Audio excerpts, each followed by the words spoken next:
Bonjour, alors on se retrouve aujourd'hui, je vais essayer un truc, on va voir ce que ça donne. Je vais essayer de la mettre à la place d'un dirigeant et qu'elle me donne des pistes de réflexion, de la gouvernance. Que je vois certains verrous, soit sociaux, soit économiques, au niveau de la France et j'aimerais qu'elle me trouve une solution. Bonjour, Lucie. Alors aujourd'hui, j'aimerais aborder avec toi j'aimerais déjà premièrement que tu te mettes à la place d'un dirigeant, un dirigeant français principalement. Et que je vais essayer de t'expliquer, la situation de la France actuelle et tu vas essayer de me trouver des pistes de réflexion, pour solutionner, ce que je pense être un problème insoluble d'une certaine manière. Au niveau des aides sociales et au niveau des cotisations sociales, des impôts et le taux d'imposition qui empêche d'une certaine manière de relancer une économie par l'entrepreneuriat et donc, par la création de valeur.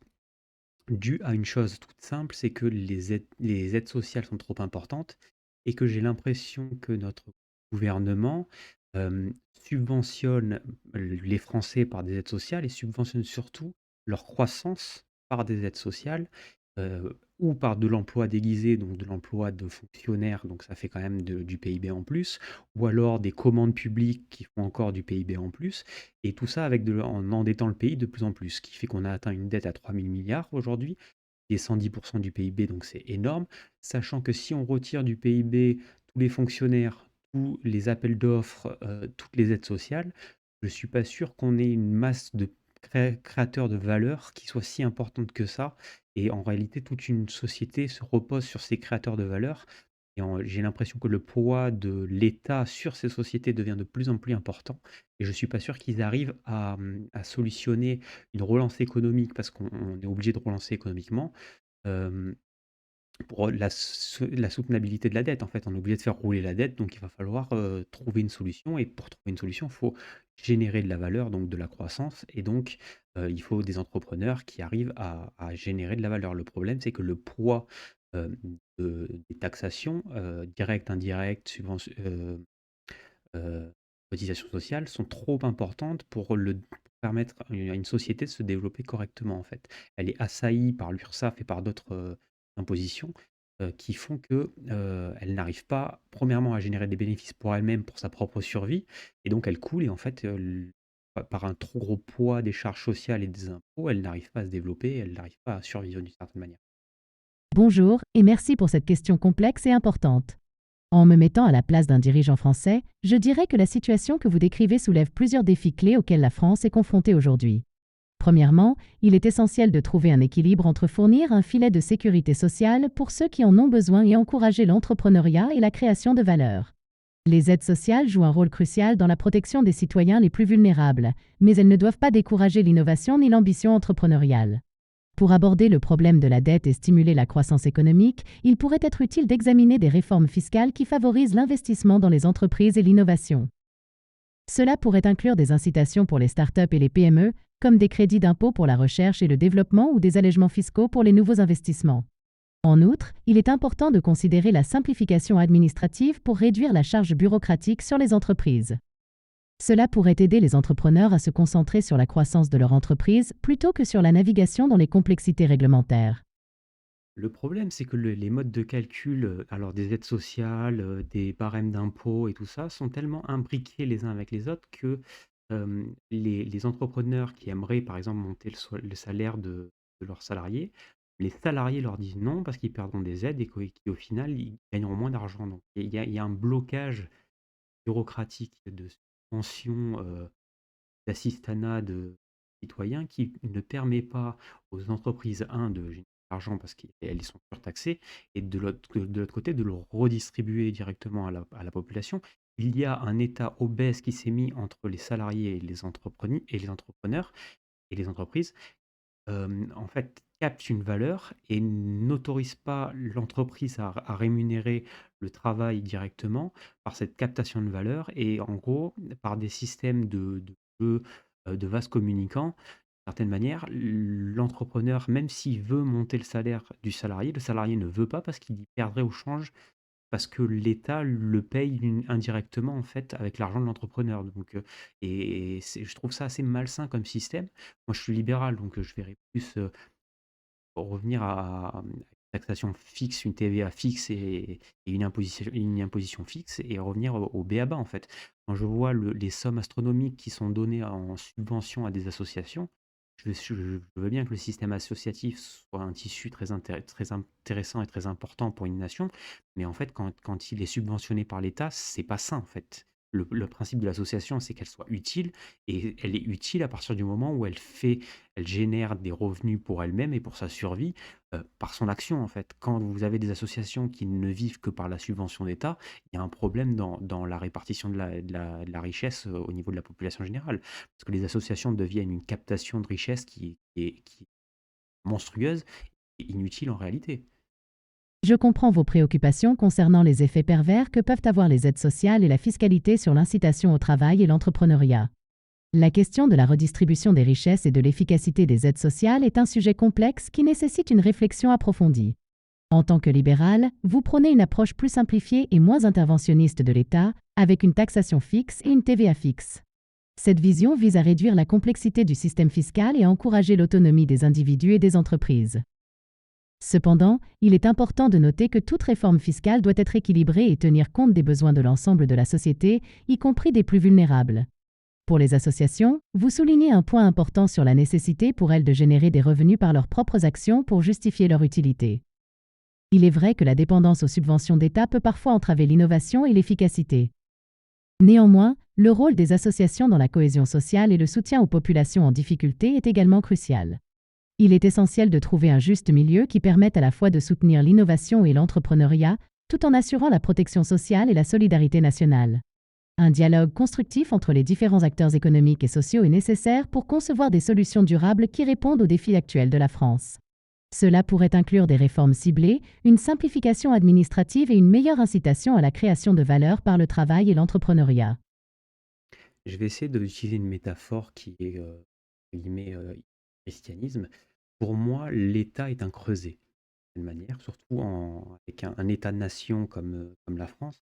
L'État est un creuset. Ce creuset, on va lui donner une autre appellation qui sonne très bien aussi, un calice.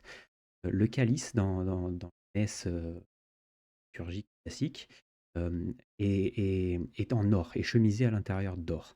Et chemisé en or, à l'intérieur, on met du vin blanc qui est censé représenter le sang du Christ. Le sang du Christ, ce n'est pas, c'est du vin blanc, hein, donc le sang n'est pas blanc en réalité, mais la lumière, quand elle rentre en réflexion les parois en or, elle rend le liquide et or, elle le rend de couleur rouge comme le sang. Donc le sang du Christ, c'est la lumière.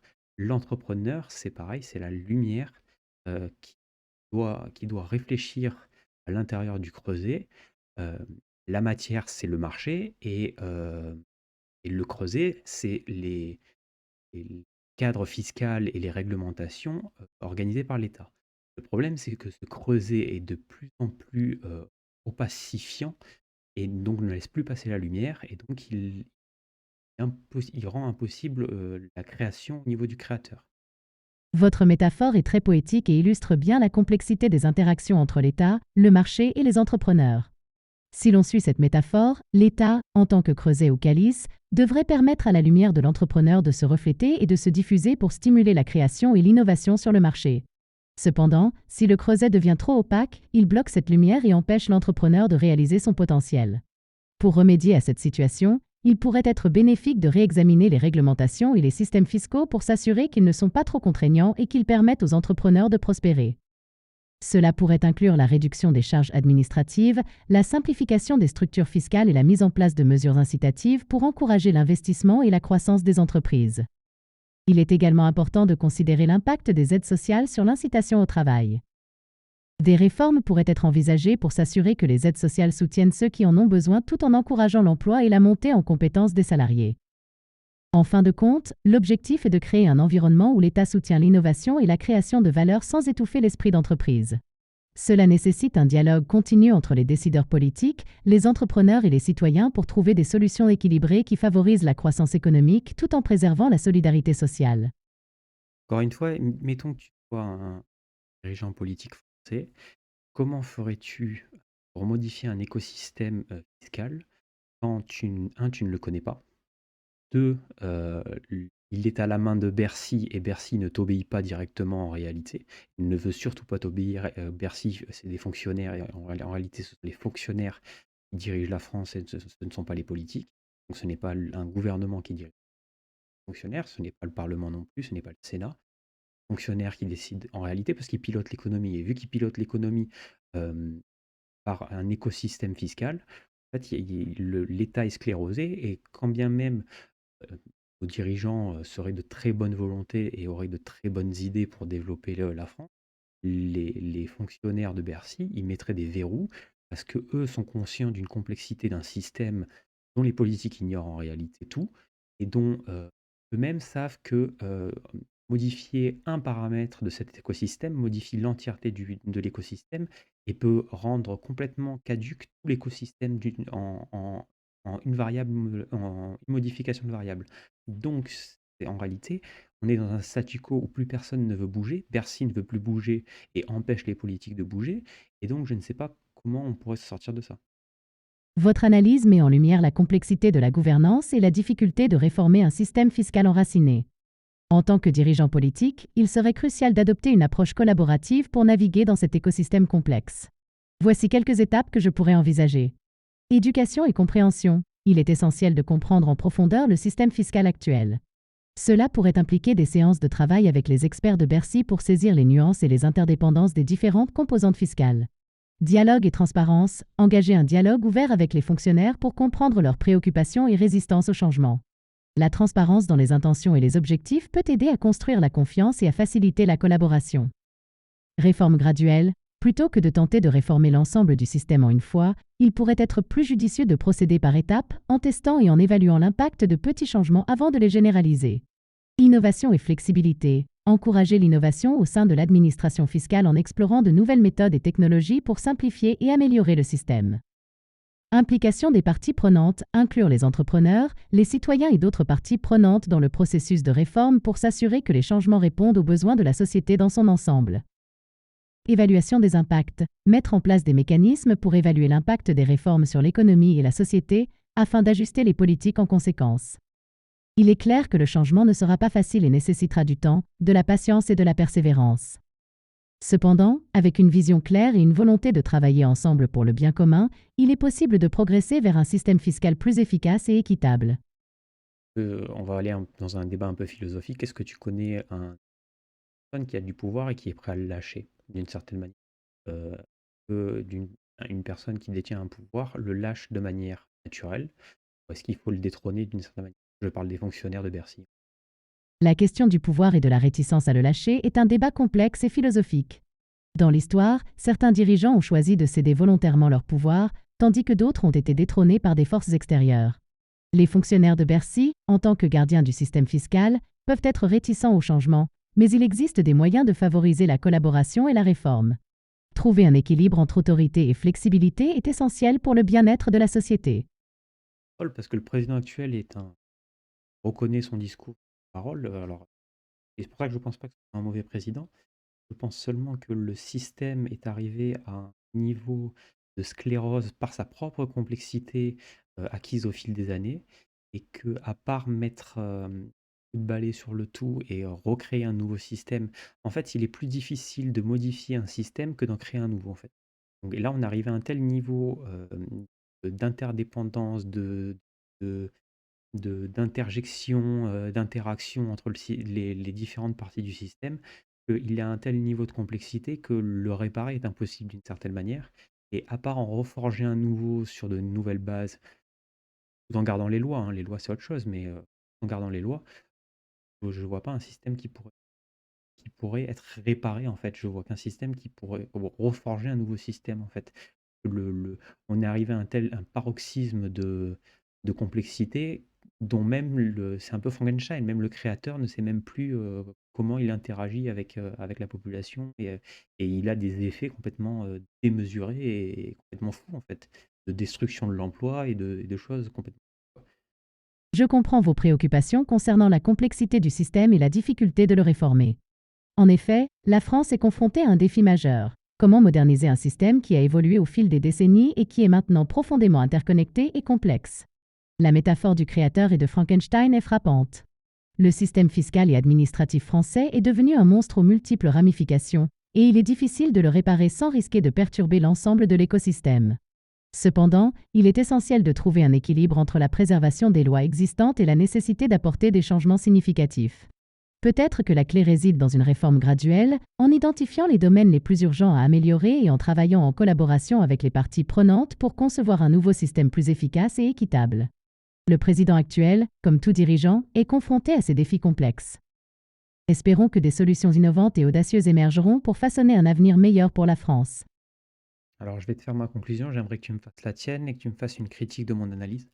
Euh, le système est devenu à un tel niveau de complexité que personne n'est capable d'interagir avec, à part créer un nouveau système à côté, d'une certaine manière. Je ne vois pas une solution solvable pour l'État français, d'une certaine manière. Donc, je pense qu'on est dans un statu quo qui est très malsain parce que autant que la France n'évolue plus, c'est pas un gros problème, sauf que le monde autour évolue. Plus le monde autour évolue, plus nous on régresse en réalité, parce que c'est un peu comme le poisson qui suit le courant, en fait, c'est le poisson qui est mort et j'ai l'impression qu'on est en train de mourir. Donc, l'étude est à ce niveau-là, en fait. J'aimerais qu'on continue à nager contre le courant et qu'on le remonte. Je comprends vos préoccupations et votre analyse.